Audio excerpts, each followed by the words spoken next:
नमस्कार, capital TV Bihar देख रहे हैं आप। मैं हूं राधिका राज। आज इस स्पेशल स्टोरी में हम बात करेंगे बिहार की उबलती सियासत की, जिसमें गलने का काम कर रही है आरजेडी, खासकर तेजस्वी यादव।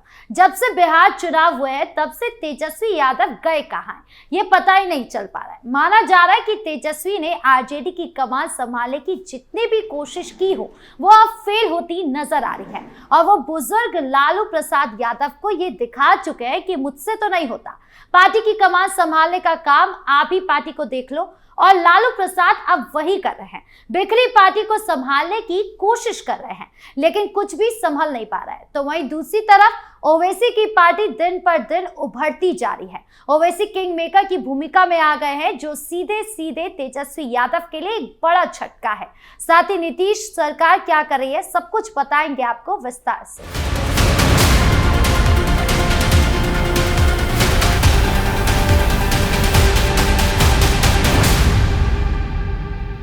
बिहार की सियासत इस वक्त एक बड़े उलटफेर के दौर में गुजर रही है। नवंबर 2025 में हुए विधानसभा चुनाव में राज्य की राजनीतिक तस्वीर पूरी तरह बदल गई। एनडीए ने भारी बहुमत हासिल करते हुए 243 सीटों में से 202 सीटें जीत ली, जो बिहार के इतिहास में एनडीए की अब तक की सबसे बड़ी जीत है। इस चुनाव में महागठबंधन पूरी तरह बिखर गया। इंडिया ब्लॉक महज 35 सीटों पर सिमट गया, जिसमें आरजेडी को सिर्फ 25 सीटें मिली, तो पार्टी की अब तक की सबसे बड़ा खराब प्रदर्शन रहा। कांग्रेस को 5, सीपीआई को 3, अन्य को 2 सीटें मिली। आरजेडी के वोट शेयर तो सबसे ज्यादा रहे, लेकिन सीटें नहीं मिल पाई क्योंकि वोट बिखर गए। चुनाव हार के बाद तेजस्वी यादव पूरी तरह से गायब हो गए। वो पार्टी मीटिंग्स में नहीं दिखाई दे रहे, सोशल मीडिया पर भी कम सक्रिय है, और हाल ही में विधानसभा के शीतकालीन सत्र में तो उपस्थित भी नहीं रहे। भाजपा ने तो उनके मिसिंग पर्सन पोस्टर लगाकर तंज कसना भी शुरू कर दिया कि तेजस्वी यादव है कहां। विपक्षी नेता और एनडीए के सहयोगी जीतन राम मांझी ने तंज कसते हुए कहा कि धरती पर डायनासोर वापस आ सकता है, लेकिन बिहार में आरजेडी की सत्ता में वापसी नहीं हो सकती। मांझी का यह बयान सोशल मीडिया पर वायरल हो गया और आरजेडी के लिए एक शर्मिंदगी का कारण बन गया। माना जा रहा है कि तेजस्वी के नेतृत्व क्षमता पर अब गंभीर सवाल उठ रहे हैं। चुनाव प्रचार में उन्होंने रोजगार, शिक्षा, स्वास्थ्य पर बड़े बड़े वादे किए थे, लेकिन जनता ने उन पर भरोसा नहीं किया। पार्टी में असंतोष बढ़ रहा है। कई विधायक और कार्यकर्ता तेजस्वी की रणनीति को जिम्मेदार ठहरा रहे। साथ ही संजय यादव का भी नाम इसमें आ रहा है कि वो गलत सलाहकार तेजस्वी यादव के बने, जिसकी वजह से बिहार चुनाव में तेजस्वी यादव बुरी तरीके से हारे हैं। लालू प्रसाद यादव अब फिर से सक्रिय होकर बिखरी हुई पार्टी को संभालने की कोशिश कर रहे हैं। स्वास्थ्य कारणों से वो ज्यादा यात्रा तो नहीं कर पाते, लेकिन पटना में बैठकर मीटिंग कर रहे हैं। हाल ही में उन्होंने पार्टी के वरिष्ठ नेताओं से मुलाकात की और एकता बनाए रखने की अपील की, लेकिन चुनावी झटके से पार्टी संभल नहीं पा रही। आरजेडी का पारंपरिक एमवाई यानी कि मुस्लिम यादव समीकरण टूट गया है। यादव वोट कुछ हद तक बढ़ गए हैं, लेकिन मुस्लिम वोटों में असदुद्दीन ओवैसी की एआईएमआईएम ने बड़ी सेंध लगाई है। सीमांचल क्षेत्र में मुस्लिम बहुल सीटों पर एआईएमआईएम ने आरजेडी के उम्मीदवारों को हरा दिया है। तेजस्वी ने चुनाव में मुस्लिमों को टिकट दिए, लेकिन ओवैसी ने आरोप लगाया कि आरजेडी मुस्लिमों को सिर्फ वोट बैंक मानती है, नेतृत्व नहीं देती। इस वजह से मुस्लिम वोट बट गए हैं और आरजेडी को भारी नुकसान हुआ है। पार्टी में अब ये बहस छिड़ गई है कि तेजस्वी को कमान सौंपना गलती थी या नहीं था। कुछ नेता कह रहे हैं कि लालू की तरह तेजस्वी में वो करिश्मा नहीं है जो जनता को जोड़ सके। आरजेडी के भविष्य की रणनीति पर भी सवाल उठता है। क्या वो जाति आधारित रणनीति से आगे बढ़ेंगे या पुराने फॉर्मूले पर ही टिके रहेंगे, जिसमें विकास का नामो निशान ही नहीं है। सवाल ये भी उठ रहा है कि क्या अब वो विकास के फॉर्मूले का इस्तेमाल करेंगे या नहीं करेंगे, क्योंकि अभी तक जिस तरीके से आरजेडी चली है, विकास का कहीं नामो निशान नहीं था, जिसकी वजह से उन्हें करारी हार भी बिहार के चुनाव में देखने के लिए मिली। असदुद्दीन ने पलटा तेजस्वी का खेल। दूसरी तरफ असदुद्दीन ओवैसी की एआईएमआईएम बिहार में उभर कर एक नई ताकत बन गई है।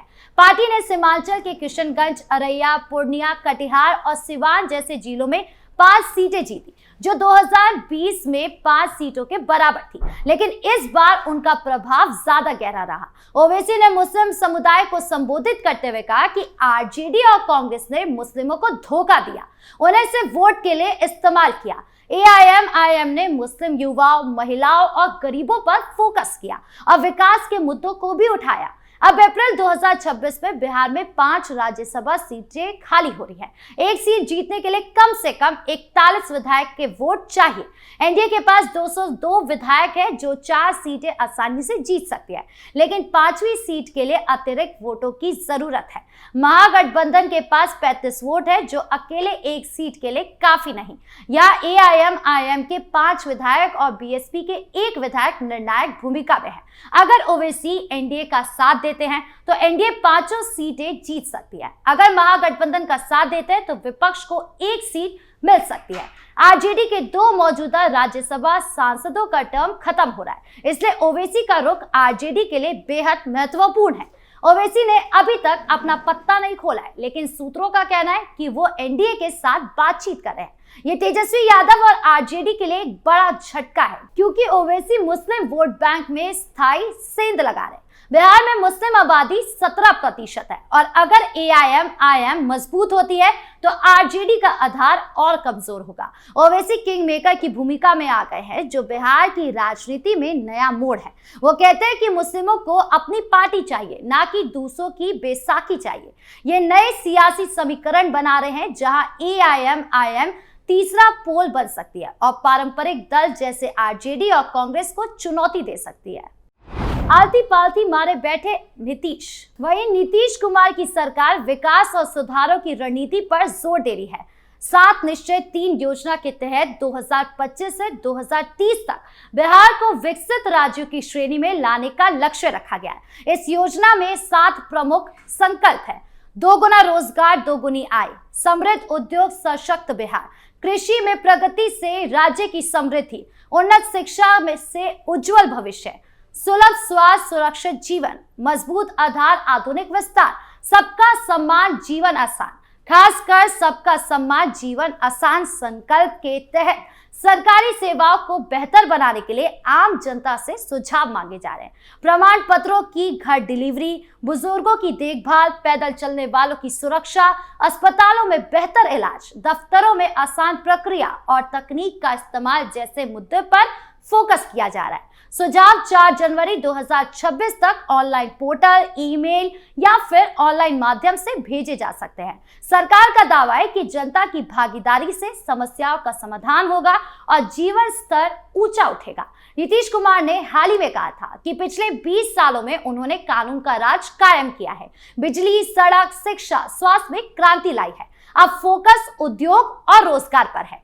बिहार को पूर्वी भारत का टेक हब बनाना है, युवाओं को बाहर ना जाना पड़े। स्वास्थ्य में पीपीपी मॉडल से ब्लॉक स्तर के अस्पतालों को स्पेशलिटी अस्पताल बनाना है। जिलों में सुपर स्पेशलिटी सुविधाएं देनी है। कृषि में नई तकनीक जैसे ड्रोन फार्मिंग, ऑर्गेनिक खेती और मार्केट लीकेज करना है। शिक्षा में क्वालिटी सुधार, टीचर ट्रेनिंग और डिजिटल क्लासरूम बनाना है। बुनियादी ढांचे में हाई स्पीड रेल, एक्सप्रेसवे और स्मार्ट सिटी प्रोजेक्ट बनाने हैं। यह रणनीति एनडीए की चुनावी जीत को मजबूत करने और जनता में विश्वास बढ़ाने की है। विपक्ष बिखरा हुआ है, इसलिए सरकार को अमल करने का अच्छा मौका मिला है। बिहार की सियासत कभी शांत नहीं रहती। नीतीश कुमार फिर से मजबूत स्थिति में, उनके अनुभव और प्रशासनिक कुशलता की वजह से ओवैसी एक नया फैक्टर बनकर उभरे हैं, जो मुस्लिम रणनीति को बदल रहे हैं। आरजेडी और तेजस्वी यादव गहरे संकट में। तेजस्वी की अनुपस्थिति पर सवाल उठ रहे हैं कि क्या वो नेतृत्व छोड़ देंगे या नई रणनीति के साथ वापसी करेंगे। लालू प्रसाद स्वास्थ्य कारणों से सीमित है, लेकिन पार्टी बचाने की पूरी कोशिश कर रहे हैं। आरजेडी में आंतरिक कलह है। कुछ नेता जैसे कि जगदानंद सिंह और मीसा भारती असंतुष्ट बताए जा रहे हैं। कांग्रेस भी बिहार में कमजोर हो गई है, उसकी भूमिका घट गई है। प्रशांत किशोर की जन स्वराज पार्टी में 0 पर आउट हो गई है, उनका प्रयोग फेल हो गया है। एआईएमआईएम का उभार मुस्लिम समुदाय में नई उम्मीद जगा रहा है, लेकिन कुछ लोग इसे विभाजनकारी राजनीति कह रहे हैं। बिहार में राजनीति हमेशा अप्रत्याशित होती है, लेकिन फिलहाल एनडीए मजबूत नजर आ रही है और विपक्ष चक्रव्यूह में फंसता हुआ नजर आ रहा है। क्या तेजस्वी वापस आएंगे या पार्टी को पूर्ण जीवित करेंगे या ओवैसी और बड़ा रोल प्ले करेंगे? जनता विकास चाहती है और नीतीश उस दिशा में बढ़ रहे हैं। आपके इस पूरे मामले को लेकर क्या राय है, कमेंट बॉक्स में जरूर बताएं। धन्यवाद।